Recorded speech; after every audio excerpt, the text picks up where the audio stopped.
L'immense scène de la grande salle de Malraux Scène Nationale restera donc désespérément vide, au moins jusqu'au 7 janvier 2021.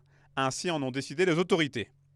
Avec ce nouveau report, c'est toute la logistique de l'espace Malraux qui est modifiée. Tout ce qui avait été mis en place et préparé est à mettre aux oubliettes et c'est l'impression d'un éternel recommencement qui prédomine. On était dans l'attente parce qu'en fait on s'était préparé à réouvrir avec 6 spectacles, plus des films, plus une expo.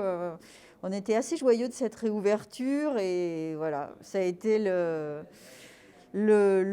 coup de massue et maintenant on est tous occupés à défaire, réorganiser encore une fois et c'est un peu dur. Ouais.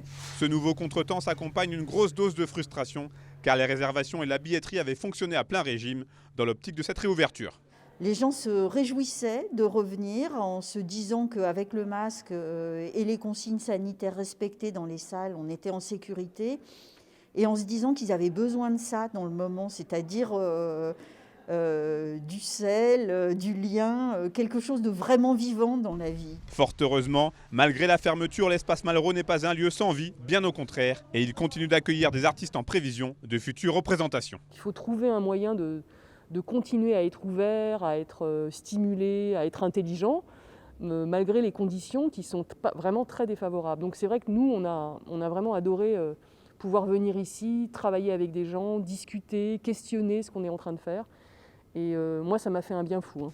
La base, le tiers-lieu de Malraux Scène Nationale est lui aussi le symbole de cette activité, pas complètement en sommeil. Exemple avec le collectif d'artistes L'Endroit.